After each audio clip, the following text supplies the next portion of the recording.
Welcome friend, युक्ति IAS की इस ऑनलाइन प्लेटफॉर्म पर आप सभी लोगों का स्वागत है। यूपीएससी और पीसीएस स्टेट पीसीएस ओरिएंट जो टारगेटेड बैच स्टार्ट होने वाला है, उसी का एक सेगमेंट आज हम बात करेंगे। ब्रिटिश कालीन भू राजस्व व्यवस्था, ये बहुत ही इम्पोर्टेंट टॉपिक है एग्जाम ऑफ दृष्टि से।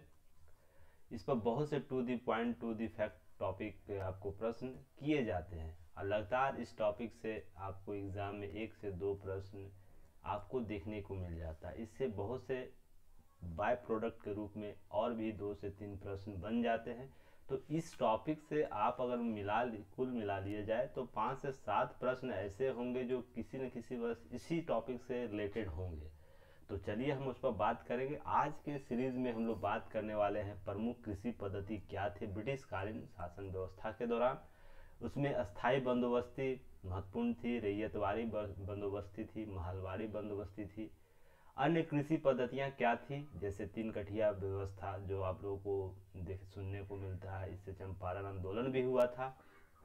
दुबला हाली प्रथा क्या है, ददनी प्रथा क्या है, बीओटी प्रथा क्या है। तो इस प्रकार जो अन्य कृषि पद्धतियां हैं ना, सभी पर हम लोग चर्चा करेंगे। और यह जो सीरीज होगा 2 पार्ट में होगा। पार्ट 1 में हम कृषि पद्धतियों के बारे में चर्चा करेंगे। दूसरे जो पार्ट होगा उसमें अर्थव्यवस्था पर क्या प्रभाव है उस पर हम लोग चर्चा करेंगे, क्योंकि ये बहुत ही लंबा टॉपिक हो जाता है। इसे 2 पार्ट में हम लोग कवर कर लेंगे। चलिए आगे हम लोग बढ़ते हैं। तो युक्ति आईएएस आप जुड़ सकते हैं। बहुत सा माध्यम है युक्ति आईएएस से जुड़ने का। अगर आप युक्ति आईएएस प्लेटफॉर्म पर आते हैं तो आपको क्या अवेलेबल होगा, तो सबसे पहले टेस्ट अवेलेबल होगा यहाँ पर, और साथ ही इंपॉर्टेंट जो टॉपिक सीरीज चलते हैं, क्लासेस चलते हैं, सभी चीज़ अवेलेबल होगा। और यह state UPSC plus state PT और मेंस ओरिएंट चीज़ों को कवर किया जाता है, जिसमें यूपीएससी, आरपीएससी और उत्तराखंड बीपीएससी, जेपीएससी देख सकते हैं। जितने भी हिंदी स्टेट पीसीएस है सभी की चीज़ें अवेलेबल कराई जाती है। साथ ही ऑल गवर्नमेंट कॉम्पिटिटिव एग्जाम से संबंधित बूस्टर प्लान भी चलता है। आप हमारे गूगल प्ले स्टोर और अब एप्पल पे भी हम लोग अवेलेबल हो गए। एप्पल स्टोर जो होता है वहाँ से भी आप लोग युक्ति आईएएस को डाउनलोड कर सकते हैं, और कोई वेबसाइट विजिट कर सकते हैं www.yuktiis.in। और हमारा टैगलाइन है, अभी नहीं तो कभी नहीं, अपना मोबाइल अपना कोचिंग। तो अपने मोबाइल को कोचिंग बनाइए और लाइक शेयर करना ना भूलिएगा। नेक्स्ट है, देखिए इसी प्रकार से आप लोग इस बार कोड को स्कैन कर सकते हैं। देखिए बार कोड को स्कैन कीजिएगा तो आप युक्ति आईएएस के डायरेक्ट टेलीग्राम चैनल से जुड़ जाइएगा, जहां पर बहुत सी चीज़ें आप लोग को इम्पोर्टेंट स्लाइड शेयर किया जाता है। साथ ही साथ पीआईबी और भी जो गवर्नमेंट साइट के, जो ऑफिशियल गवर्नमेंट साइट के जो रिसोर्स लिंक होते हैं, जो एग्जाम और दृष्टि से महत्वपूर्ण होते हैं, उसे शेयर किया जाता है। बहुत से नोटिफिकेशन आपको अवेलेबल हो जाएगा। यहाँ टॉपिक ओरिएंट पीडीएफ अवेलेबल होगा। साथ ही साथ क्विज देखिए इवनिंग में 7 PM से चलता है। तो आप लोग इसे जो महत्वपूर्ण टॉपिक होम वर्क सीरीज के नाम से ये चलता है, तो आप लोग इसमें शामिल हो सकते हैं और भाग ले सकते हैं। तो चलिए, और लाइक यूट्यूब चैनल को सब्सक्राइब करना एकदम नहीं भूलिएगा। आप लोग जरूर हमारा सपोर्ट बनाए रखिए। जल्द ही हम लोग स्मार्ट टीवी वाले क्लास कन्वर्ट होंगे स्मार्ट क्लासेज में। और लाइक शेयर करना एकदम नहीं भूलिएगा। बेल आइकन को भी दबाएं ताकि सारे नोटिफिकेशन आप तक पहुंचे। देखिए यूपीएससी का सीरीज भी चल रहा है। जिन अभ्यर्थियों को लेना है आप इसे बाय कर सकते हैं। 31 अक्टूबर 2022 तक ये ऑफर रहेगा। कोर्स का प्राइस है 4000 पर 50% छूट दी गई दीपावली वर्ष अवसर पर। इसको मात्र 1999 में आप लोग परचेज कर सकते हैं। और यह केवल 50 विद्यार्थियों के लिए, जो पहले 50 विद्यार्थी आएंगे उनके लिए इनरोल होगा। और इसकी वैलिडिटी 31 अक्टूबर तक हो, जिसमें आपको टॉपिक वाइज वीडियो क्लासेज होंगे, फ्री पीडीएफ दिया जाएगा, regular topic wise test available कराया जाएगा। और साथ ही साथ आप लोग अंगदान भी किया कीजिए, क्योंकि मैं भी युक्ति आईएएस के लोग अंगदान को प्रमोट कर रहे हैं। तो अंगदान युक्ति आईएएस के नाम एक टैगलाइन हम लोग दिए हैं, तो आप लोग अंगदान जरूर कीजिएगा। और युक्ति आईएएस के ऐप को आप लोग एप्पल स्टोर से और गूगल प्ले स्टोर से भी डाउनलोड कर सकते हैं। चलिए नेक्स्ट बात करेंगे 68 बीपीएससी के संदर्भ में भी। यहाँ भी क्लासेज अवेलेबल अब हो गए हैं।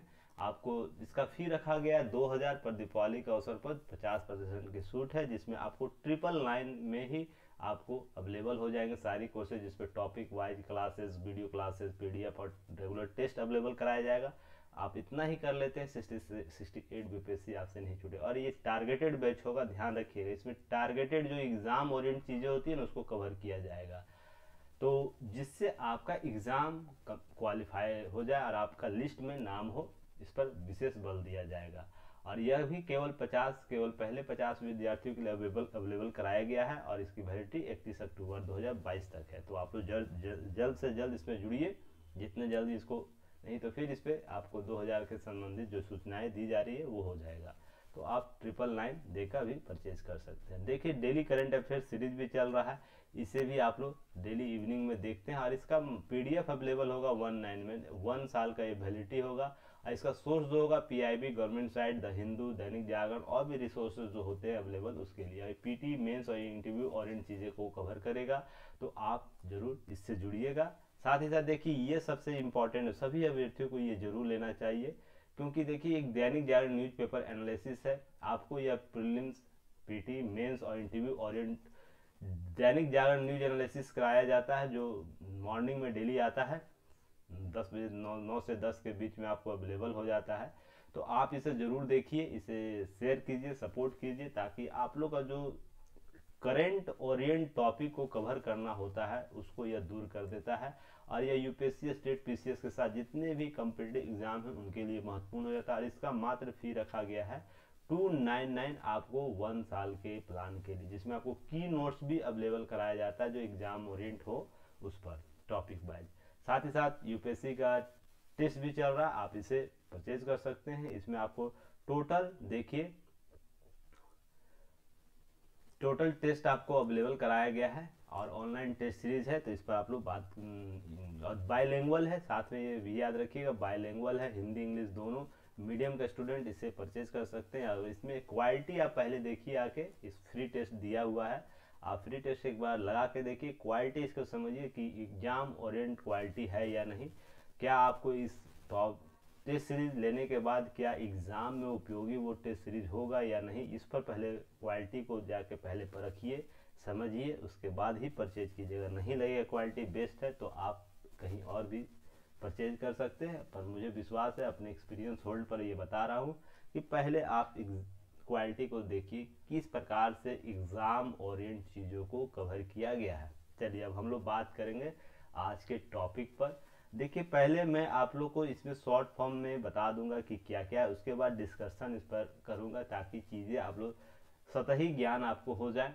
उसके बाद हम लोग विस्तृत रूप से इस पर चर्चा करेंगे। तो देखिए प्रमुख कृषि पद्धतियाँ थी, उसमें क्या क्या थी। पहले तो 3 कठिया प्रथा याद रखिएगा, ये बहुत ही महत्वपूर्ण प्रथा थी, व्यवस्था थी आपको कि ब्रिटिश कालीन कृषि पद्धति में। तो बिहार के चंपारण जिले में किसानों को इस प्रथा के अंतर्गत अंग्रेज के नील किसानों के अनुबंध के तहत अपनी भूमि का 3/20 भाग, यानी 20 कट्ठा का 3 कट्ठा आपको करना होता। मान लीजिए एक प्रकार का ऐसे भूमि रहे, उसमें आपको 3 कट्ठा, ये 3 कट्ठा जमीन होगा और ये टोटल 20 कट्ठा है। तो इस 3 कट्ठे में आपको कृषि करनी होगी, वो भी नील की खेती करनी होगी। ध्यान रखिएगा, नील की खेती करनी पड़ती थी। और इसका क्यों इतना विरोध हुआ 3 कठिया व्यवस्था को हम लोग आगे चर्चा करेंगे, क्योंकि चीज़ें समझिएगा, जिस दिन समझ जाएगा 3 कठिया व्यवस्था तो आपका जो कॉन्सेप्ट है वो कभी डाउटफुल नहीं होगा। एग्जाम में जब भी प्रश्न से पूछे जाएंगे आप क्लियरली इसको अच्छे तरीके से दीजिएगा। अब दुबला हाली प्रथा भी जान लीजिए। इस प्रथा के अनुसार क्या था, दुबला हाली प्रथा के अंदर भूदास अपनी संपत्ति एवं स्वयं को संरक्षक अपने मालिकों को मानते थे। यह प्रथा सूरत में प्रचलित थी। देखिए अब एग्जाम में पूछा हुआ है और यूपीएससी के एग्जाम में पूछा हुआ है, ध्यान रखिएगा, यूपीएससी के एग्जाम में पूछ दिया है इसमें। यह सूरत जो वर्तमान महाराष्ट्र है, सॉरी गुजरात है, उन क्षेत्रों में यह दुबला हाली प्रथा थी। महत्वपूर्ण सूरत क्षेत्र जो प्रांत थे उस पर लागू थे, जिसमें क्या था, भू राजस्व जो दास होता, कोई भूमि का जो के खेती करने के लिए दास को एक संपत्ति के तौर पर, संरक्षक के तौर पर इसके जो मालिक थे उसको माना जाता था और उसी के इर्द ये काम करते थे। दुबला हाली प्रथा के रूप में जाना गया। तो यह बहुत ही महत्वपूर्ण हो जाता है। इस रूप से आप लोगों को समझना होगा कि कॉन्सेप्ट कैसे आगे बढ़ते हैं। नेक्स्ट है ददनी प्रथा, यह भी बहुत महत्वपूर्ण प्रथा थी, व्यवस्था, ददनी व्यवस्था याद रखिएगा। ददनी व्यवस्था अपने आप में बहुत ही महत्वपूर्ण व्यवस्था थी। वो क्या थी, इस प्रथा के अंतर्गत विदेशी व्यापारी भारतीय उत्पादकों, कारीगरों, शिल्पियों आदि से निर्मित माल प्राप्त करने के लिए अग्रिम या पेशगी के रूप में धन देते थे और उसे खेती या तो इस प्रकार के कार्य करवाते थे। तो ध्यान रखिएगा यह एडवांस था। जैसे अभी आप देखते हैं बहुत से कॉर्पोरेट कंपनियां होती हैं जो किसानों से भूमि खरीद कर उसको एडवांस देकर उसके बाद उनसे खेती करवाती है, पर उसकी प्रकृति और इसकी प्रकृति में थोड़ा अंतर हो जाता है। यह अभी वर्तमान जो नियम कानून उसके किसान के संदर्भ में बहुत से कार्य होते हैं। एक कॉन्ट्रैक्ट आप इसे समझते हैं, कॉन्ट्रैक्ट कृषि जिसे बोला जाता है। तो प्रश्न यहाँ से पूछा गया है कि कॉन्ट्रैक्ट कृषि के संदर्भ में कौन सी व्यवस्था कायम थी, तो आपको ददनी प्रथा भी उसमें नाम है। इसमें क्या था, पहले अग्रिम या पेशगी दे दिया जाता था, उसके एवज में उत्पादक कारीगर शिल्पियों को इस संदर्भ में अपना काम करना होता था। तो इस प्रकार से ब्रिटिश व्यापारी इसे प्रमोट करते थे, इससे लाभ उन्हें होता था, बहुत से लाभ होते थे। क्योंकि अग्रिम रुपया जब दिया जा रहा है तो मान लीजिए उसका अनुमान लगा के दिया जाता था कि इस फसल का दाम हम इतना रुपया देंगे। अब उस फसल के दौरान होता क्या था कि फसल का उत्पादन अच्छा हुआ तो लाभ हो जाता था कि व्यापारी को, और अगर फसल बेहतर नहीं होता था तो रुपया मूल्य तो कम ही मिलता था। किसानों का इसमें दोहन जरूर हुआ था, यह भी आप लोगों को जानने। अब देखिए नेक्स्ट है कीमियोटी प्रथा। ये भी बहुत महत्वपूर्ण और ये भी एग्जाम में पूछा गया है, ध्यान रखिएगा। एग्जाम में इससे प्रश्न आ चुके हैं तो इसे आप लोग जरूर देखिएगा। यह प्रथा के अनुसार क्या था, कृषि दास के रूप में खेती करने वाले कमियां जाति अपने मालिकों के मिले ऋण के ब्याज के बदले जीवन प्रयत्न उसकी सेवा करते थे। यह प्रथा बिहार उड़ीसा में प्रचलित है, ध्यान रखिएगा। कीमियोटी प्रथा बिहार के कुछ क्षेत्रों में और उड़ीसा कुछ क्षेत्रों में आपको अब भारत का मैप देख रहे हो, यहाँ बिहार है और उड़ीसा ये है, तो इन्हीं क्षेत्रों में कुछ प्रचलित यह था प्रथा, और इस पर काफी विरोध हुआ था इस प्रथा का बाद में चल के। इसमें क्या हुआ था, कृषि दास के रूप में कृषि खेती के मालिक ही सर्वोपरि हुआ करता था, इसमें ये चीज व्यवस्था की गई थी।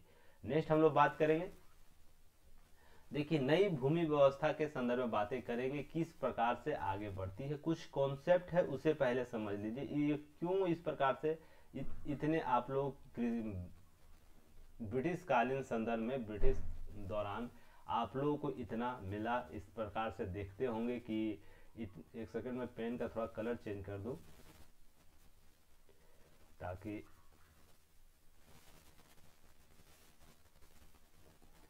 ठीक है, चलिए ठीक है।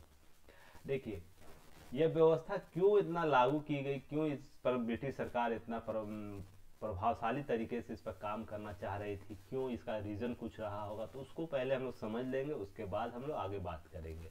और देखिए यूपीएससी हो या स्टेट पीसीएस हो, सभी में इसी प्रकार से कॉन्सेप्चुअल प्रश्न पूछे जाते हैं। आपके आइडियोलॉजी को जानने के लिए कुछ कॉन्सेप्ट दे दिया जाता है। एक मान लीजिए यूपीएससी का क्वेश्चन है, क्वेश्चन नंबर 1, उसमें 3-4 पॉइंट होंगे और उत्तर में पूछा जाता है केवल 1, केवल 2, केवल 2, केवल 3, केवल 1, केवल 2, 3, इस तरह ऑप्शन दिया जाता है ना। और उसमें एक कॉन्सेप्ट डाल देगा, उसके बाद 2-3 पॉइंट होंगे जो इसका बेसिक होगा। तो आप जब तक कॉन्सेप्ट को भी नहीं समझिएगा तो आंसर नहीं दे पाएंगे। इसलिए इन सब चीज़ों को अभी से ही समझ जाइए कि प्रश्न का पैटर्न कैसे होता है और उसको सॉल्व कैसे करना है। और टेस्ट में इसी प्रकार के इवनिंग जो होमवर्क टेस्ट दिया जाता है, सभी अभ्यर्थी यह अनुभव कर रहे होंगे कि किस प्रकार से प्रश्न पूछे जाते हैं। एग्जाम ओरिएंट प्रश्न का अगर प्रैक्टिस अभी से ही कर रहे हैं, टॉपिक को अभी से कर रहे हैं, तो आपकी सिलेक्शन का दर बढ़ जाता है। तो उसी में देखिए ब्रिटिश क्षेत्रों के विस्तार के साथ भू राजस्व वसूली की राशि बढ़ती थी, अर्थात आय बढ़ता था अंग्रेजों का। तो आय बढ़ता था तो क्या होता है, इसलिए यह भू राजस्व व्यवस्था पर ज्यादा बल देते थे, नई भूमि व्यवस्था पर ब्रिटिश कंपनियां जो थी। उसके बाद भू राजस्व कंपनियों के आय के साथ बड़ा स्रोत हो गया और इस आय का एक बड़ा हिस्सा कंपनी सरकार को भेज, जो कंपनी यहाँ भारत में काम कर रही थी, वो भारत में अन्य क्षेत्रों में काम कर रही थी, वो इंग्लैंड भेजती थी पैसा इसी बेनिफिट को। ध्यान रखिएगा, सारे खर्च वहन करने के बाद भी आपको सालाना 1767 ईस्वी में कंपनी प्रत्येक वर्ष 4 लाख पाउंड ब्रिटिश खजाने में जमा करती थी। सारे खर्च होने के बावजूद भी समझ लीजिए कि खर्च में यहाँ की सेनाएं होती थी, यहाँ के कंपनियों के अधिकारी होते थे, बहुत से थर्ड पार्टियां होती थी जिनको खुश करना था, राजा का उपहार देना होता था, राजा संदम जो भी जमींदार हो सभी चीज़ों को लेकर यहाँ चलिए। कुल जो खर्च होता है, जो आप खर्च करता था ब्रिटिश कंपनियां, उसके बचत में से आपको 4 लाख पाउंड 1767 के ईस्वी के दौरान भेजी जाती थी। और वर्तमान अगर इसे आंकड़ा लगा जाए ये अरबों खरबों में चला जाएगा। याद रखिएगा, यह आप इस तरीके से समझिए कितनी बेनिफिशियली कृषि व्यवस्था संदर्भ था। नेक्स्ट है गवर्नर जनरल जो वारेन हेस्टिंग था, 1772 में बंगाल में द्वैत शासन व्यवस्था समाप्त कर फार्मिंग सिस्टम इजादारी व्यवस्था को प्रारंभ और भू राजस्व वसूली के लिए कार्य प्रारंभ किया। ये क्या था, इस पर हम लोग बात करेंगे। ये इस व्यवस्था ने और भी कंपनी को प्रॉफिटेबल बना दिया है कृषि क्षेत्र में, क्योंकि इससे आय अधिक बढ़ गया। आय बढ़ गया तो हुआ क्या, उसके बाद और भी चीजें ब्रिटिश दृष्टि से महत्वपूर्ण हो गया और भारतीय कृषि संदर्भ में थोड़ा सा निगेटिव सेंस में चला गया। आय स्रोत बढ़ गया ब्रिटिश कंपनी के अधिकारियों का और ब्रिटिश सत्ता का। तो बहुत सी चीजें यहाँ से विद्रोह धीरे धीरे देखने को मिलता है। तो वो कालांतर में जाकर वो विद्रोह मिला। फिलहाल अभी हम बात करेंगे क्यों। अब फार्मिंग सिस्टम के अंतर्गत कंपनी किसी भी क्षेत्र या जिले में भू क्षेत्र में राजस्व वसूली की जिम्मेदारी उसे सौंपती थी जो सबसे अधिक बोली लगाता था। तो मान लीजिए यह भू क्षेत्र है, भारत का भू क्षेत्र है, कहीं भी वो बोली लगाना चाहता था। शुरुआती दौर में मैं बात कर रहा हूँ।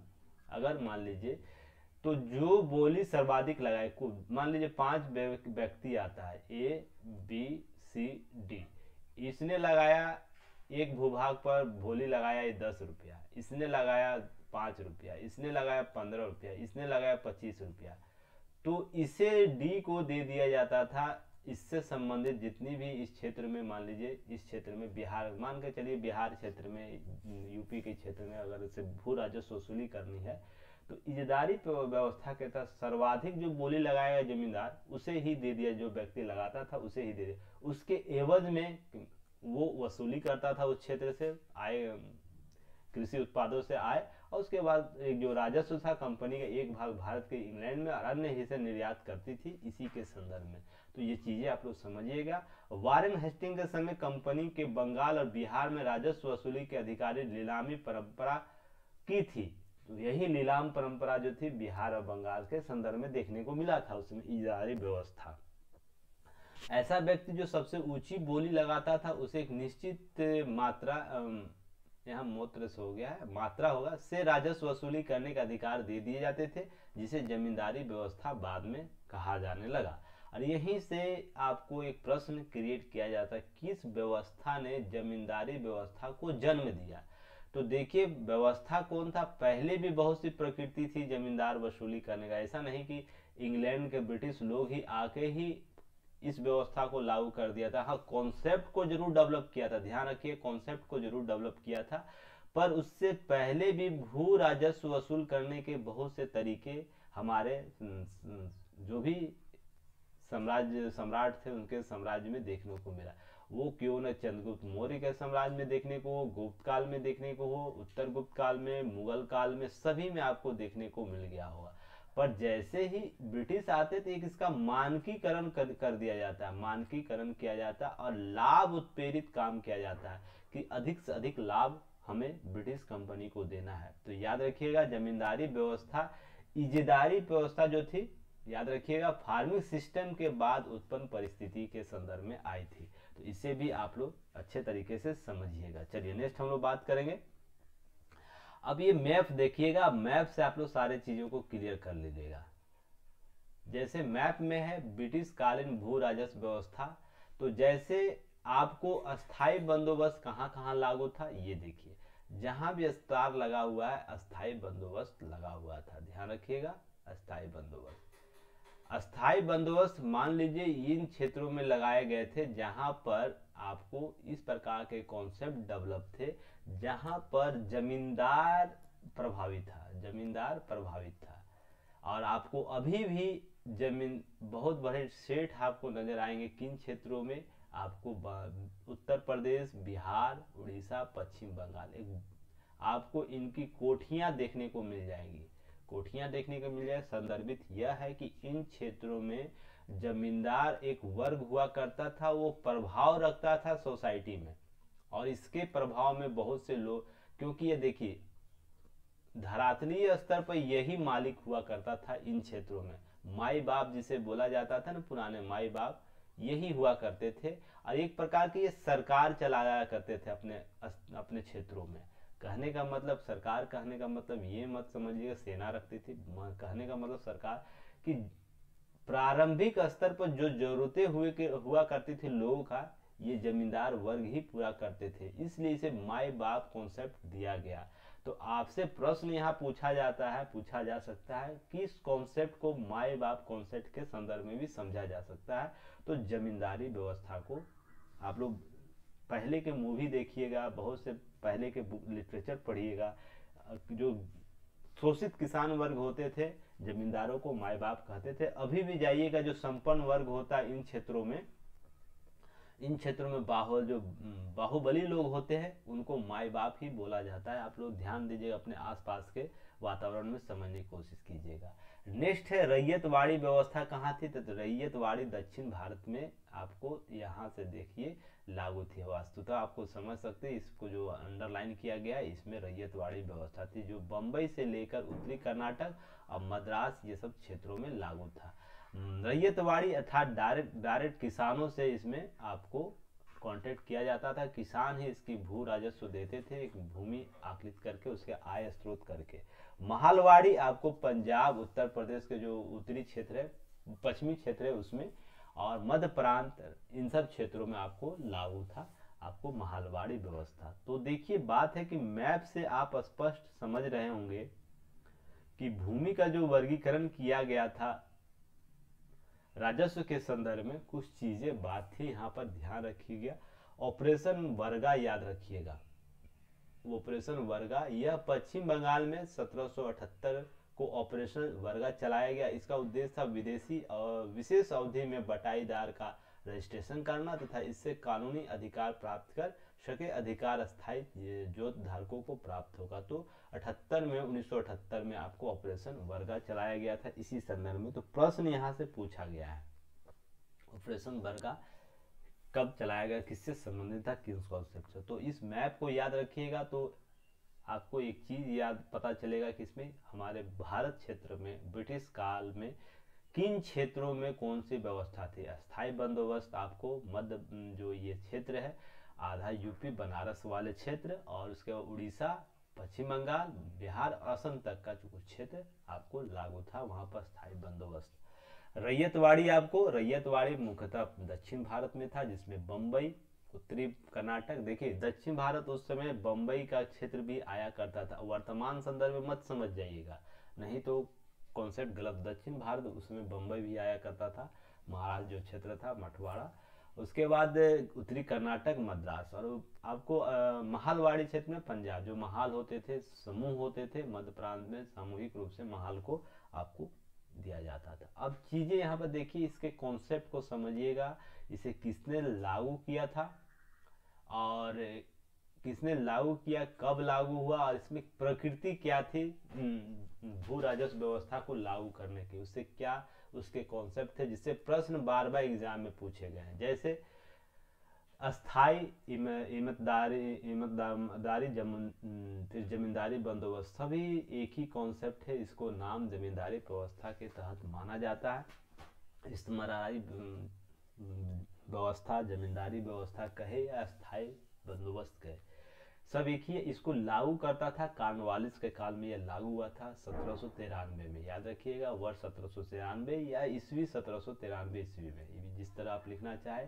यह क्षेत्र था बंगाल, उड़ीसा और बिहार में था, और इसका महत्वपूर्ण प्रकृति देखिए, सरकार इसका 10/11 भाग लेती थी, अर्थात 10 जो टोटल था, और उसका जमींदार 1/11 भाग लेता था, अर्थात एक भाग किसान को, 10वां भाग आपको उसको जाता था। भारत में 19% भूभाग पर यह लागू था, 19% जो भूभाग था, 19% ये भूभाग जो था वहां पर यह लागू होता था। और ध्यान रखिएगा, सूर्यास्त का कानून कहा जाता था शुरुआती दिनों में, जो इस्तेमारी जो कानून हुआ था, तो पहले सूर्यास्त का कानून, जो एक सर्टेन टाइम पर मान लीजिए इतना गैप दिया जाता था। मान लीजिए आज कितना तारीख है, आज अगर 24 तारीख मान के चलिए, तो 24 से लेकर 30 अक्टूबर मान के चलिए इस व्यवस्था को लागू करना है। मान के चलिए तो 1 वर्षीय, मान लीजिए 5 वर्षीय, 10 वर्षीय भी हुआ है। तो देखिएगा यहाँ पर ध्यान रखिएगा, मान लीजिए मैं एक टर्मोलॉजी दे रहा हूँ समझने के लिए। अब 30 अक्टूबर तक इसका डेट लाइन है। 30 अक्टूबर के संध्या तक अगर जिसने इसे दे दिया तो उसे यह लागू रहेगा, नहीं तो उसे दूसरे को हस्तांतरित कर दी जाती शक्ति इसे संबंधित जो भी रेगुलेशन करना हो वहाँ से, जिस विभाग क्षेत्र से, इन क्षेत्रों में बंगाल, उड़ीसा और बिहार जो है उन क्षेत्रों से भू राजस्व दूसरे व्यक्ति को दे दिया जाता है। इसलिए यह बहुत ही कठोर कानून के रूप में भी देखने को, इसमें सर्वाधिक शोषण देखने को मिलता है किसानों का। ध्यान रखिएगा, सर्वाधिक शोषण इसी व्यवस्था के तहत, क्योंकि एक सूर्यास्त में आपको हर हालत में जमींदारों को इससे संबंधित जितने टैक्स थे उसको सरकार को अर्थात ब्रिटिश कंपनियों को लौटा जमा करनी होती थी। इसके एवज में किसान से ना ये ओने पौने दम तरीके से क्रूरता से धन की उगाही करते थे, टैक्स की उगाही करते थे और ब्रिटिश सरकार को देते थे। इससे किसानों का भारी शोषण हुआ। बाद में इसके विद्रोह भी बहुत से देखने को मिले। अब रैयतवाड़ी बंदोबस्त मुनरो और कर्नल रीड के लागू किया था और यह 1820 के वर्षों में लागू किया गया। यह बम्बई, मद्रास और असम के भी क्षेत्रों में, सॉरी असम यहाँ लिखा गया, थोड़ा सा इसको काट दीजिएगा आप लोग, बम्बई मद्रास के क्षेत्रों में देखने को मिला था। और इसका मुख्य उद्देश्य था किसानों को सीधे लगान भू राजस्व का आधा होता था और भारत के 51% भूभाग में लागू था। देखिए बम्बई मद्रास जो क्षेत्र था, यहाँ पर रैयतवाड़ी के संदर्भ में आपको दक्षिण भारतीय संदर्भ में भी समझ सकते हैं। तो यह आधा इस पर किसान रखता था, आधा आपको ब्रिटिश कंपनी को देना होता था। यह 51% भूभाग पर रैयतों के संदर्भ में। देखिए यहाँ पर ये कॉन्सेप्ट इसलिए लागू किया गया था 50% कॉन्सेप्ट, क्योंकि देखिए इस इन क्षेत्रों में जमींदारी जैसी कोई व्यवस्था नहीं थी। या दूसरा सबसे बड़ा कारण था, ये क्षेत्र जो था ना बहुत सूखा प्रभावित हुआ करता था उस दौरान। तो कंपनी किसी प्रकार का अतिरिक्त दबाव नहीं चाहती थी अपने ऊपर, तो इसके लिए क्या करती थी, किसानों को ही, रैयतों को ही मालिक बना दिया गया। और मालिक बनाने के बाद देखिए उसे 50% बोला कि आप रखो अनाज का, और जो 50% होगा वो मुझे दीजिए। अब मान लीजिए सूखा के समय में भी ये 50% लेता था, और जब समान बारिश हो उस समय भी लेता था, अतिरिक्त बारिश हो भी उसमें भी लेता था। किसान को केवल समान बारिश में ही फसल अच्छी होती थी तो किसानों को लाभ होता था। नहीं तो अमूमन देखिएगा इस कार्यकाल में अधिक अकाल पड़े थे इन क्षेत्रों में, जिसके एवं में किसानों का शोषण बढ़ा था। देखिए ये व्यवस्था गलत नहीं थी, व्यवस्था किस दौरान किन क्षेत्रों में लागू की गई थी ये गलत थी। अब मान लीजिए उस दौरान बहुत से क्षेत्रों में आपको अकाल पड़ा था, अकाल के बाद किसानों के पास कृषि उत्पादन बेहतर नहीं हुआ, फिर भी इससे 50% टैक्स लिया जाता था। अब मान लीजिए समान वर्षा में किसी को 100 किलो अनाज हो रहा है, अब आपात का 100 किलो तो 50 किलो आपको दे रहा है, 50 किलो अनाज ब्रिटिश को और 50 किलो स्वयं रख रहा है। अब मान लीजिए स्थितियां खराब हो गई हैं तो अनाज ही हुआ है 10 किलो, तो सोच के देखिए ये तो जरूरत था 50 किलो ना उस किसान को, पर उसका 10 ही किलो, फिर भी इसमें वो 5 किलो स्वयं रखता था, 5 किलो आपको अंग्रेज ब्रिटिश कंपनियां को दे देना होता था। तो आवश्यकता इसका 50 किलो का है पर हुआ उत्पादन 10 किलो का है। तो समझ के देखिए कि शोषण कैसे हुआ होगा। अब खाने के लिए भी लोगों के पास अन्न नहीं रहे थे इस दौरान, इस व्यवस्था के दौरान, क्योंकि जो क्षेत्र में यह लागू किया गया था, अभी वर्तमान में ना आपके पास सिंचाई साधन उतना विकल्प आ गया है कि आप इस प्रकार की फसल कर सकते, पर 1820 का आप संदर्भ देखिएगा तो इन क्षेत्रों में हमेशा है ना आपको सूखा प्रवण। अभी भी हम जो मठवारा क्षेत्र है, अभी भी बम्बई जो क्षेत्र है, आपको किसान हत्या का मामला देखते होंगे। कारण क्या है, सूखा सबसे बड़ा समस्या वहां पर है। तो उस समय का आकलन कीजिए, 1820 का आकलन कीजिए अपने मस्तिष्क में, तो उस समय व्यवस्था कैसी होगी। तो बहुत ही बाद में यह रैयतवाड़ी व्यवस्था भी शोषणकारी प्रवृत्ति के रूप में उभर कर आई थी। देखिए व्यवस्था गलत नहीं थी, लागू करने की प्रकृति देखिए, कोई भी परियोजना या कोई भी योजना तभी सफल होती है उसके सही आपको डायग्राम सही रहे सभी स्तरों पर, जैसे उसका नियोजन कहाँ किया जा रहा है, किन क्षेत्रों में किया जा रहा है, किन लोग इससे जुड़े रहेंगे और इसका परिणाम हमें अंतर किस रूप से देखने को मिलेगा, तो ही जाके ये चीज़ें सही होगी। अब महालवाड़ी व्यवस्था के बारे में बात कर लेते हैं। ये हाल्ट मैकेंजी और मार्टिन बर्ड के द्वारा लागू किया गया था 1819 के बीच में। यह पश्चिमी उत्तर प्रदेश, मध्य प्रांत, पंजाब क्षेत्रों में लागू किया गया था। महाल गांव से कर लिया जाता, अर्थात गांव को यहाँ मालिक बना दिया गया था। अब भू राजस्व 2/3 या हाफ इसको लिया जाता था। यह भारत के कुल 30% भाग में अब लिया जाता। अब बताइए महाल क्यों यह लागू किया गया था इन क्षेत्रों में, तो आप देखेंगे पंजाब हरियाणा के क्षेत्र में उसमें आपको पंचायत बहुत ही महत्वपूर्ण हुआ करती थी। अभी भी आप पंचायत, खाप पंचायत नाम सुनते होंगे ना, बहुत सी पंचायतें होती है। इसका मतलब गांव का प्रतिनिधित्व बढ़ा रहता था, गांव का प्रतिनिधित्व हुआ करता था, एक महत्वपूर्ण भूमिका अदा करता था इन क्षेत्रों में। तो पंचायत कहने का मतलब है कि गांव को सशक्त इकाई के रूप में माना जाता था इन क्षेत्रों में। तो गांव को ही मान लीजिए, गांव में 5 परिवार भी हो सकते हैं, 50 परिवार भी हो सकते थे और 500 परिवार भी हो सकते थे। तो गांवों को सशक्त प्रकृति के रूप में माना गया था। अब पंचायती स्वरूप वहां देखा गया था, इसी के लिए वहां पर महाल व्यवस्था को लागू किया गया था। और देखिए अंग्रेज, आप कुछ भी कह लीजिए, अंग्रेज का जो आइडियोलॉजी था ना, कोई भी विदेशी शासक रहे वो तो अपना आय का स्रोत तो देखेगा ही ना, हमें आय कैसे प्राप्त होगी। सबसे बेनिफिशियरी तो उसका यही रहेगा, पहले हमको अधिक से अधिक आय कैसे प्राप्त करें।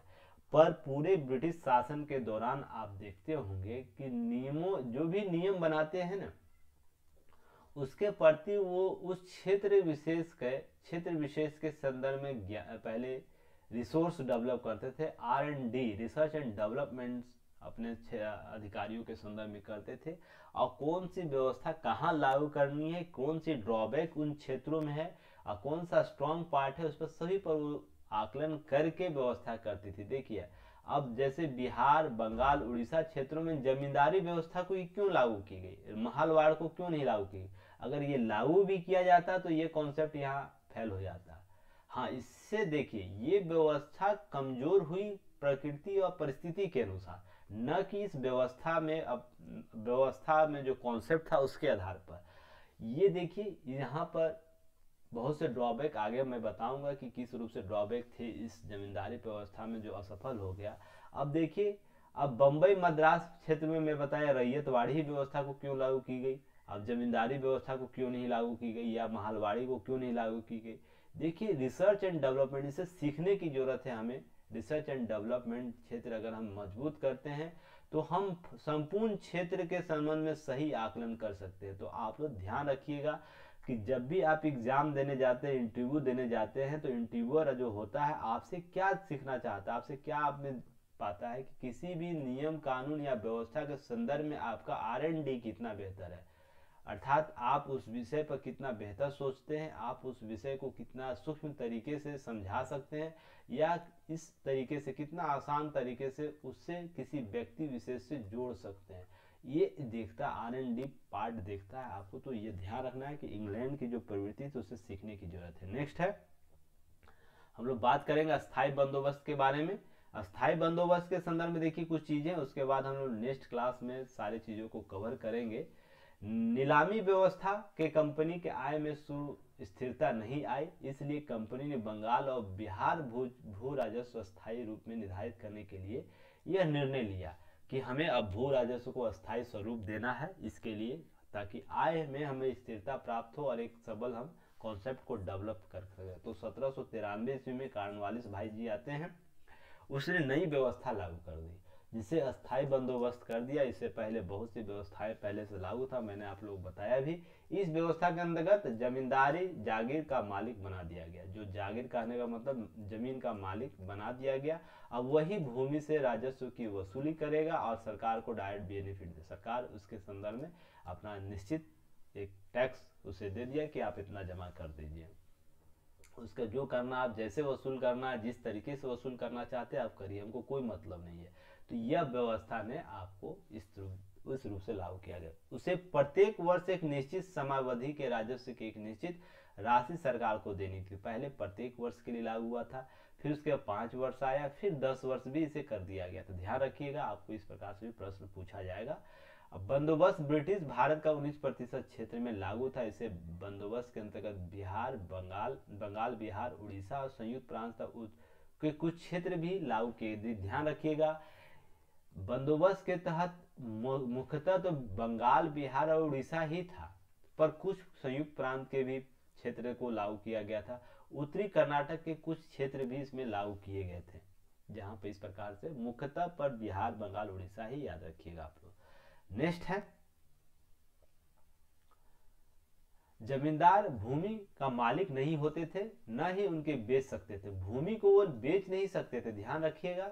अब मालिक कह देने का मतलब आप ये समझ रहे होंगे कि मालिक हो गया तो उसे बेच भी सकता था, खरीद भी सकता था। वो ऐसा नहीं है कि उस भूमि को बेच सकता था। उस मान ली कृषक का कोई जमीन है, बहुत से कृषक के जमीन है, मान के चलिए मैं कृषक का ये जमीन बता देता हूँ, ठीक है। अब इस पूरे भूभाग पर वो कृषि करवा रहा है, तो भूमि का मालिक तो कृषक ही रहेगा, पर इसके संसाधन का मालिक जमींदार होगा। ध्यान रखिएगा, संसाधन का। इस एक वर्ष में जो भी उत्पादन होगा उसका मालिक जमींदार होगा, और उसके एवज में वो टैक्स अर्न करता है, टैक्स लेता है और टैक्स दे देता है। बाकी जो हिस्सा रहता है ब्रिटिश कंपनी को। इसके शेष बगे भाग के संसाधन का मालिक आपको किसान हुआ करते थे।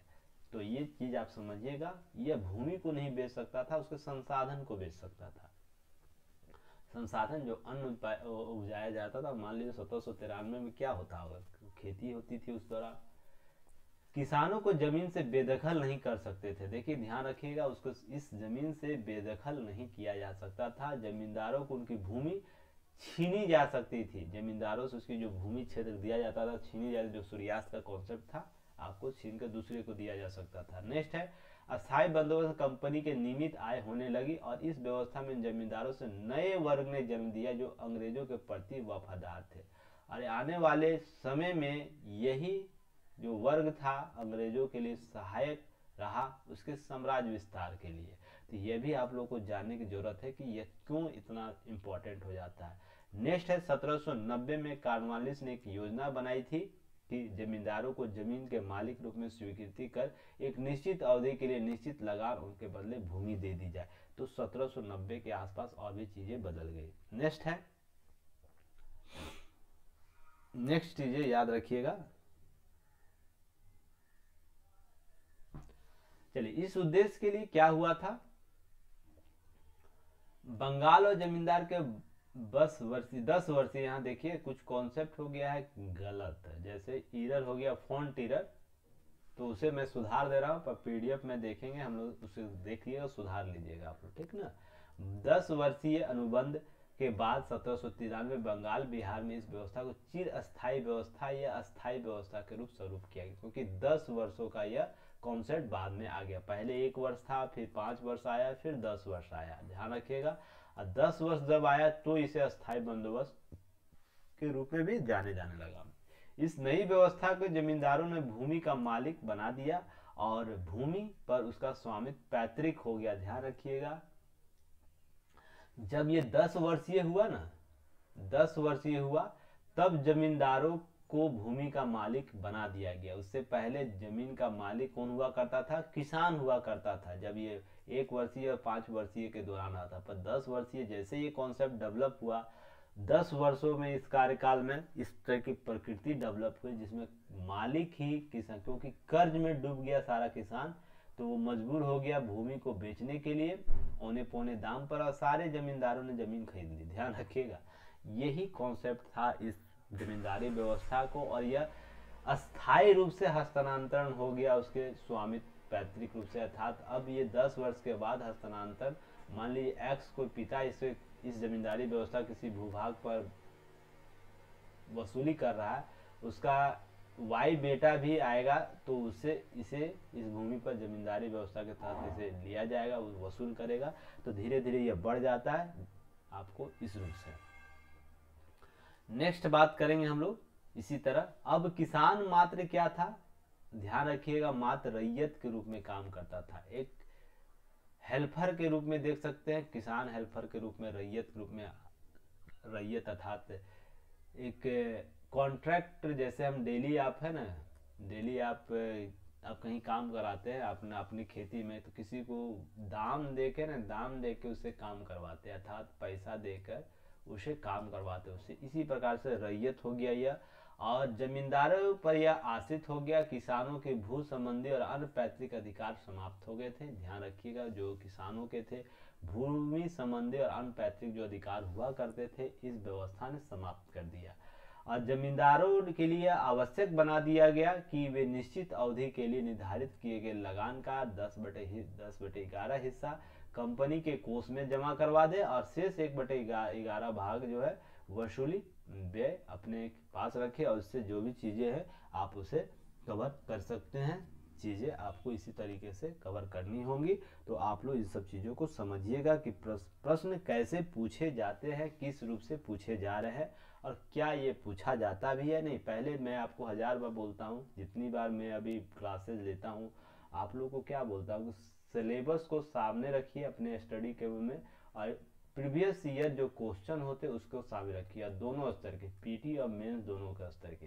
क्या सिलेबस के अनुसार टॉपिक पढ़ाया जा रहा है, और सिलेबस में जो टॉपिक के अनुसार जो प्रश्न पूछे जा रहे हैं क्या वो आ रहे हैं, क्या प्रश्न जो प्रीवियस ईयर क्वेश्चन है वो पीटी में आए हैं और मेंस में आए हैं या नहीं आए।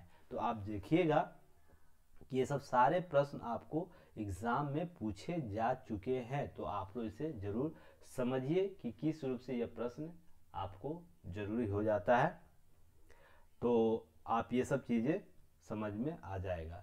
चलिए नेक्स्ट हम लोग बात करेंगे।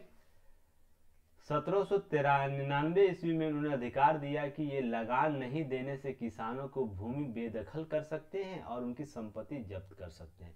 1799 में हुआ क्या, उसके बाद किसानों जमींदारों को यह अधिकार दे दिया गया कि वे लगान नहीं दे पा रहे, जो किसान को भूमि से बेदखल कर दीजिए और उसकी संपत्ति जब्त कर ली। तो आपको ये कॉन्सेप्ट पूछा जाता है किस ब्रिटिश कालीन शासन व्यवस्था के दौरान संपत्ति जब्त करने का अधिकार दिया गया। तो यह जमींदारी व्यवस्था के तहत दिया गया था। तो संपत्ति जब्त कर सकता था जमींदार, अर्थात जो पहली पार्टी किसान हुआ करती थी, दूसरी पार्टी जमींदार हुआ करती थी, और थर्ड पार्टी जो ब्रिटिश सरकार हुआ करती थी।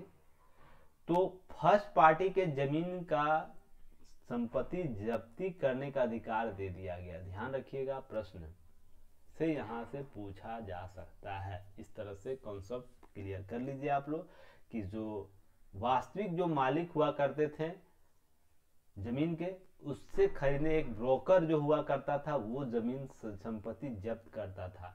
जैसे अभी हम लोग डीएम को देखते हैं ना, या राजस्व जो विभाग के लोग रहते हैं, वो अगर किसी प्रकार का विवाद होता है तो किसी जमीन को जब्त कर लेते हैं, सरकार के खजाने में डालते हैं। उसी प्रकार की प्रवृत्ति इनको दे दी गई थी, शक्तियां इतनी दे दी गई थी कि वो किसी भी व्यक्ति के लगान नहीं वसूल करने पर उसकी संपत्ति को जब्त कर सकता है। संपत्ति कहने का मतलब कुल संपत्ति, केवल जमीन को ही जब्त नहीं करता था यह।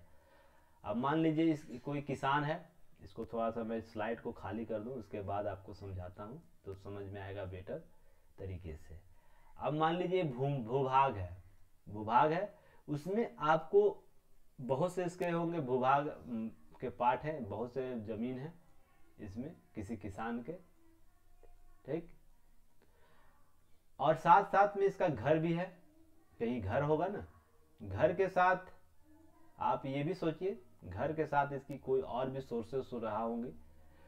तो जो लगान, जो किसान है लगान नहीं दे पाता था, तो इसकी पहले जमीन ली जाती थी, दूसरे बाद उसका कर्ज इससे भी वसूल नहीं होता था तो और भी जमीन ली जाती थी। और एक समय ऐसा आया ना, इतना कर्ज किसानों पर हो गया उन परिस्थितियों के संदर्भ में कि इनकी पूरी भूभाग ही जो जमीन की, जो मान लीजिए किसी के पास 5 एकड़ जमीन रही होगी, उसे जब्त कर लिया गया। उससे भी कर्ज की पूर्ति नहीं हुई, जो कर्ज लिया था कि जमींदारों से किसानों ने किसी करने के लिए, वो नहीं पूरा हुआ, लगान नहीं दे पाए। तो उसके बाद उसके घर की नीलामी होती थी, उसकी पूरी संपत्ति की नीलामी, संपत्ति में उसका सोना चांदी, उसके बर्तन सभी आते थे, तो उसकी संपत्तियों को जब्त करने का भी अधिकार दे दिया गया। वर्तमान में ये कौन करता है? कुर्की जब्ती का नाम सुने आप ना? जब्ती किया जाता है पुलिसों के द्वारा किसी अपराधी के संदर्भ में, अगर वो किसी प्रकार का कर्जदार हो, किसी प्रकार का अपराधी हो, तो उनकी उनकी संपत्ति को कुर्की जब्ती किया जाता है। तो समझिए कुर्की जब्ती का अधिकार जमींदारों को दे दिया गया। तो आपसे यह कॉन्सेप्ट पूछ सकता है यूपीएससी या पीसीएस, ब्रिटिश कालीन व्यवस्था में किन्हें कुर्की जब्ती के समान अधिकार दिए गए थे? तो आप यहाँ पर जमींदारी व्यवस्था में जमींदारों को दीजिएगा कि कॉन्सेप्ट सेम ही है, बस नाम अलग अलग है। अब इस सब चीज़ों को आप लोग समझ जाइएगा, कभी भी प्रश्न इस रूप से पूछेगा तो आप लोग गलत नहीं होइएगा, तो आप लोग जरूर इसे समझिए और आगे बढ़िए।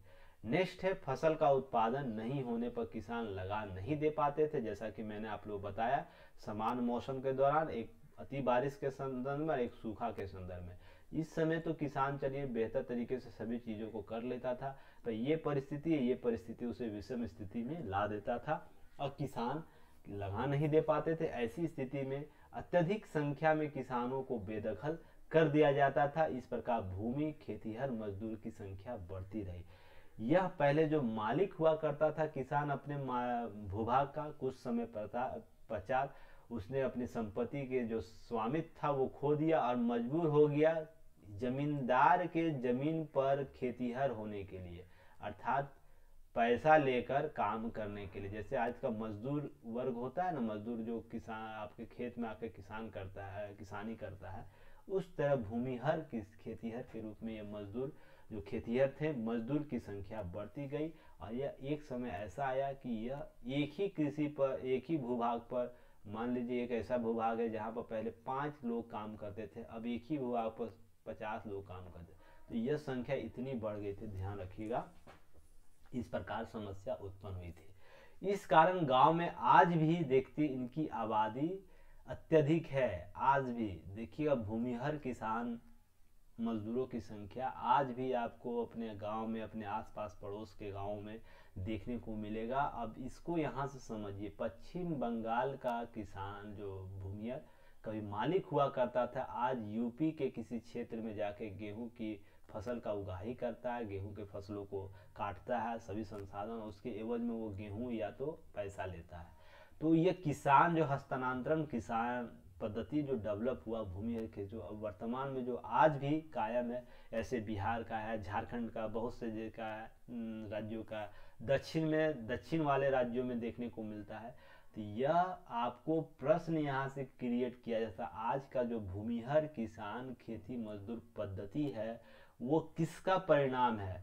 वर्तमान सरकार का परिणाम है या ब्रिटिश शासन के दौरान पद्धति अस्थायी बंदोबस्त था? तो आप लोग बहुत से स्टूडेंट ये करेंगे कि आपको आज़ादी के बाद के कॉन्सेप्ट को ही सही मान के बोलेंगे, वर्तमान सरकारों की गलत नीतियों के कारण भूमिहर खेती किसान मजदूरों की संख्या बढ़ रही है। देखिए एक पार्ट के रूप में ये जरूर बढ़ रही है, ऐसा नहीं कि वर्तमान में भूमिहर किसानों की मजदूरी जो बढ़ रही संख्या उसमें वर्तमान सरकारों की, अर्थात वर्तमान सरकार कहने का मतलब जो 1947 के बाद जो सरकारें बनी हैं उसकी बात मैं कर रहा हूँ। वर्तमान जो मोदी सरकार उसकी बात नहीं कर रहा हूँ। यहाँ पर भूमि खेतीहर मजदूरों को लगातार बढ़ने के क्रम में एक पार्ट यह भी है कि युक्त रूप से अधिक प्रबंधन नहीं किया गया, जिसके कारण यह समस्या उत्पन्न हुई। पर यह प्रारंभिक दौर से ही हमारे देश में मिला है, अत्यधिक आबादी इनकी रही थी, तो इस कारण यह अस्थायी बंदोबस्त से सरकार के अपेक्षा जमींदारों को अधिक लाभ हुआ। इसके संदर्भ में ये सब चीजें आपको कॉन्सेप्ट क्लियर करना होगा। अब रैयतवाड़ी व्यवस्था है, रैयतवाड़ी व्यवस्था को भी हम लोग देख लेते हैं, उसके बाद हम लोग बात करेंगे नेक्स्ट। देखिए कैप्टन रीड और टॉमस मुर्नो ने वास्तविक किसानों के बंदोबस्त करने का सुझाव दिया था, जिसमें रैयतवाड़ी कहा गया। इस व्यवस्था के सरकार ने अपने रैयतों किसानों को दे दिया, अर्थात किसानों को मालिक माना, और यह व्यवस्था बम्बई मद्रास, यहाँ भी असम के कुछ क्षेत्र देखने को मिले थे, पर असम को आप नहीं, बम्बई मद्रास को ही मानिएगा, ठीक है। इस व्यवस्था के अंतर्गत ब्रिटिश शासन का 51% क्षेत्र शामिल था और 1792 में कैप्टन रीड के प्रयासों से रैयतवाड़ी व्यवस्था को सर्वप्रथम तमिलनाडु और बहराम महल में लागू किया गया। तो यह ध्यान रखिएगा, रैयतवाड़ी व्यवस्था के तहत तमिलनाडु के बहराम जिले में लागू किया गया सर्वप्रथम। बहुत से क्षेत्र ऐसे आपको मिलेंगे जहां पर ये सब चीजें आपको पूछा जा सकता है, सर्वप्रथम कहाँ लागू किया गया। तो ऑब्जेक्टिव टाइप का प्रश्न आपसे पूछा जा सकता है, पूछा भी जाता है। नेक्स्ट हम लोग बात करेंगे भूमि उपजाऊपन और फसल, ध्यान रखिएगा, किस्म के आधार पर राजस्व 30 वर्ष तक की अवधि के लिए निश्चित कर दिया जाता था। इसके अंतर्गत लगान 1/3 कर दी गई थी। शुरुआती में 1/2 था, रईतों से हाफ लिया जाता था, ध्यान रखिएगा, बाद में 1/3 हो गया। उसके पैदावार की कुल कीमत का आधा हिस्सा सरकार को मिलता था, आधा हिस्सा सरकार को मिलता था। इस व्यवस्था में सरकार सबसे बड़ा जागीरदार बना दिया इस व्यवस्था में, क्योंकि 50% यहाँ पर टैक्स सरकार को मिलने लगा और यह सभी परिस्थितियों में मिला। अब बारिश हो तो भी मिलता था, सूखा हो तो भी मिलता था, वो वसूल करता था। तो इसके बाद बहुत सी चीजें उभर कर सामने आई थी। नेक्स्ट है महलवाड़ी व्यवस्था। यह भी एक महत्वपूर्ण व्यवस्था हुआ करती थी, इस पर हम लोग अभी चर्चा करेंगे। एक सेकेंड, थोड़ा स्लाइड स्लो हो गया है। चलिए बात करते हैं। देखिए यहाँ पर चीजें हैं। पश्चिमी उत्तर प्रदेश के गांव बिरादरियों जो होता हुआ करता था, महालों के साथ महलवाड़ी बंदोबस्त व्यवस्था लागू किया गया। अब महलवाड़ी व्यवस्था जमींदारी व्यवस्था का संशोधित रूप था, क्योंकि मैंने बताया भी आपको कि पहले जमींदार व्यवस्था हुआ करता था। पंचायत में जब इन लोगों का प्रभाव हुआ इन क्षेत्रों में, जो यहाँ से लेकर उत्तरी जो यूपी से लेकर मध्य प्रांत से लेकर जो पंजाब हरियाणा के क्षेत्र हुआ करते थे, वहां पर आपको यह लागू किया। बिरादरियों के सामूहिक स्वामित्व को भाईचारा कहा गया इस संदर्भ में, और गांव के समूह महाल कहलाते थे, इससे इसे महलवाड़ी व्यवस्था कहा गया। पंजाब दिल्ली में भी यही व्यवस्था लागू थी। तो ये क्षेत्र जो यहाँ से देख रहे हैं ना,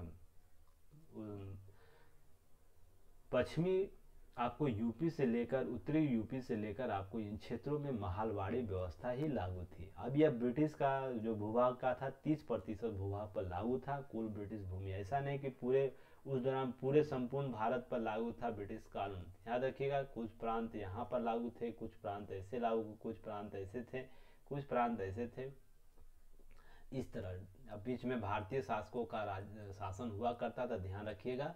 तो ये जो गोल गोल किया हुआ है ना, इस पर ब्रिटिश प्रांत की बात हो रही है, ब्रिटिश प्रांत। ऐसा नहीं, आप लोग समझ लीजिएगा कि संपूर्ण भारत में यह बात की जा रही है। उस दौरान किसी किसी क्षेत्रों में ब्रिटिश सत्ताएं हुआ करती थी, तो उन सत्ताओं के कुल जो ब्रिटिश भाग हुआ करते थे उनके कुल भाग पर, अब मान लीजिए बीच में, अब बड़ा मैप में दिखाओ यहाँ पर, ऐसा है बिहार, बिहार मान लीजिए है, तो बिहार के संपूर्ण भाग पर तो ब्रिटिश शासन नहीं थी मान लीजिए, तो कुछ इस पार्ट पर थी। तो मान लीजिए इस पार्ट पर, बिहार के इस पार्ट पर आपको ब्रिटिश शासन हुआ करती थी। तो इसके कुल भाग का यहाँ संपूर्ण भारत में जोड़ लीजिएगा, इसके कुल भाग जो ब्रिटिश भूभाग हुआ करते थे उसके कुल भाग का 30%। ऐसे जमींदार में भी थी, ऐसे रैयतवाड़ी व्यवस्था में भी थी। तो आप लोग इसे इस संदर्भ में समझना है और आगे बढ़ना है। राजस्व के प्रति खेत के आधार पर निश्चित नहीं किया जाता, बल्कि प्रत्येक महाल गांव जागीर के अनुसार निश्चित किया जाता। यह खेत का वर्गीकरण नहीं किया गया था, महाल का अर्थात गांव के समूहों का वर्गीकरण किया गया था, ध्यान रखिएगा। नेक्स्ट है, इसलिए यह व्यवस्था आपको महलवाड़ी व्यवस्था कहलाई। समस्त महाल ग्राम सम्मिलित रूप से राजस्व चुकाने के लिए उत्तरदायी था, अर्थात पंचायत इसे कह सकते हैं आप। एक संदर्भ में पंचायत गांव का हुआ करता था, वो इकट्ठा होकर आपको राजस्व देता था। गांव के स्वरूप में ही वर्गीकरण इसका दिया गया। इसका श्रेय हाल्ट मैकेंजी को दिया गया। गांव के प्रधान जो ब्रिटिश जिलाधिकारी के अंतर्गत आते थे और उसके निश्चित समय के अंदर सरकार को राजस्व अदा करने के लिए कानून के कारण कई छोटे भूभाग स्वामी अपनी संपत्ति को गिरवी रखने और उसके बेदखल होने को विवश हुए। इस लगान की दर परिवर्तनशील रही, यह भी एक समस्या थी। यह लगान का जो दर हुआ करता था बदलता रहता था, इसलिए किसान भी शंकित हुआ करता था कि इस साल उसको लगान कितना देना है। तो यह भी एक समस्या इस लगान की हुआ करती थी। तो आपको यहाँ प्रश्न पूछा है यूपीएससी ध्यान रखिएगा। यूपीएससी और स्टेट पीसीएस, शायद मुझे याद आ रहा है यूपी पीसीएस में ये प्रश्न पूछा है कि किस व्यवस्था के तहत आपको लगान परिवर्तन देखने को मिली। तो आपको याद रखिएगा लगातार लगान परिवर्तन का दर महलवाड़ी व्यवस्था में थी। भारतीय कृषि उत्पादन बाजार के साथ जोड़कर इसे प्रत्यक्ष अप्रत्यक्ष रूप से प्रोत्साहन दिया और भी यह व्यवस्थाएं खराब होती गई। साथ में यह एक चीज और आप लोग याद रखिएगा, परिणाम स्वरूप क्या हुआ, खदानों के नगदी फसल बागान की वस्तुएं आदि देशी विदेशी बाजारों के लिए बिक्री के लिए महत्वपूर्ण वस्तुएं बन गई। इस दौरान खदान और नगदी फसलों बागान फसलों का उत्पादन बढ़ा, क्योंकि इसके बाद आप देखते होंगे ब्रिटिश व्यापारी अफीम के बड़े पैमाने पर चोरी छिपे चीन ले जाने लगे। अब भारत में अफीम की पैदावारी के लिए किसानों को प्रोत्साहित किया गया। दक्कन में काली मिट्टी के कपास की खेती बहुत ज़्यादा बढ़ाया गया, क्योंकि यहाँ से आय बढ़ रहा था, क्योंकि ज़मीन का मालिक अब सभी अंग्रेज के जो दलाल के रूप में काम कर रहे थे उनके हिस्से आ गई, और वो अंग्रेजों के अनुसार कृषि पद्धति को डेवलप किया। जो किसानों का खाद्यान्न कृषि हुआ करता था अब नगदी फसल में बदल गया। अब अंग्रेजों ने जूट चाय कहवा निर्यात का अधिक मुनाफा मिलने लगा इस दौरान, तो इस व्यवस्था सामाजिक आर्थिक रूप से असफल सिद्ध कर दिया गया। तो यह भी ध्यान रखिएगा। अब देखिए प्रभाव, अब हम लोग नेक्स्ट क्लास में बात करेंगे प्रभाव के संदर्भ में क्या है नहीं है सभी चीजें, क्योंकि वीडियो लंबा हो जाएगा, दो पार्ट में मैंने बताया भी। बस आप लोग ध्यान रखिएगा इसने क्या किया, प्रारंभिक अर्थव्यवस्था का विघटन कर दिया गया, कृषकों की दरिद्रता बढ़ा दी, अर्थात गरीबी यहाँ से बढ़ी जो वर्तमान तक देखी जाती है। देखिए ध्यान, इतना अंदर तक डीप चला गया यह व्यवस्था हमारे सामाजिक आर्थिक व्यवस्थाओं की, वर्तमान तक इसका प्रभाव है। कृषक पहले जो संपन्न हुआ करता था वो दरिद्रता के क्षेत्र में अब बस जीवन यापन कृषि के रूप में यह बदल गया। यह समस्या देखने को मिली। कृषि के ठहराव का अवनति यहाँ से ही उत्पन्न हुआ था। कृषकों में कृषि पद्धति में ठहराव आ गया, जो खाद्यान्न उत्पादन की जो उपलब्धता थी वो कम हो गई, नकदी फसलों पर बदलाव आया। अब पुराने जमींदार उन्मूलन, नए जमींदारों का उदय इस कॉन्सेप्ट के तहत आया, और इस जो नए जमींदार थे तो अधिक लाभ कमाने के चक्कर में अधिक टैक्स का वसूली करते थे। अधिक टैक्स वसूली के चक्कर में आप किसानों का शोषण किया करते थे और उनकी जमीन को हड़पने लगते। बाद में आपको जब्ती की भी व्यवस्था दी गई।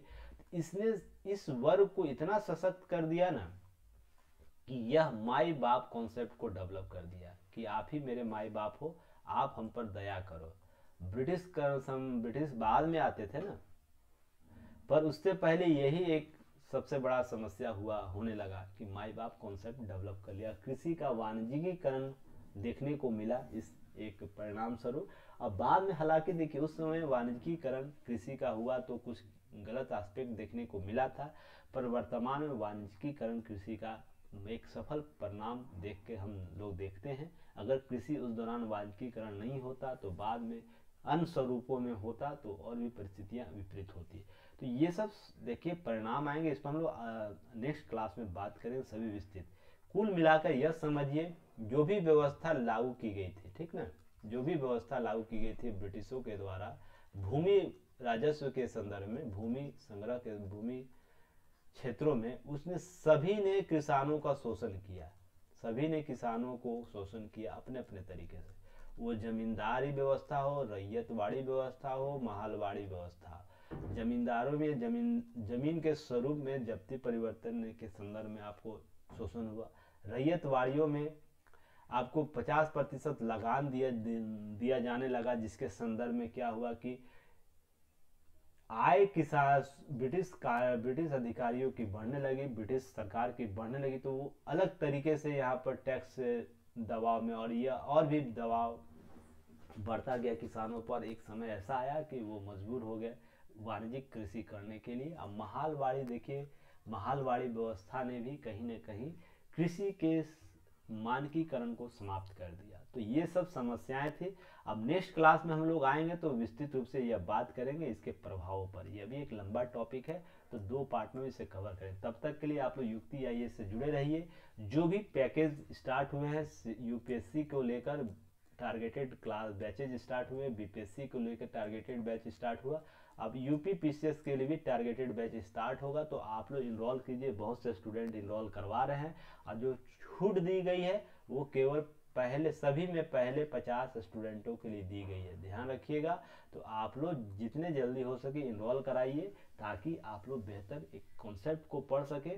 और आप लोग दूसरे से टैली कराइएगा, जो मैंने आप लोगों को अस्थाई बंदोबस्त और महालवाड़ी रैयतवाड़ी के संदर्भ में बताया, क्या आप लोगों को और कहीं देखने को मिला था उस तरह। तो आप लोग इस चीज़ को समझिएगा कि कॉन्सेप्ट कैसे डेवलप करना है एग्जाम में, और एग्जाम ओरिएंटेड चीज़ों को कैसे कवर करना है। तब तक के लिए धन्यवाद। जय हिंद।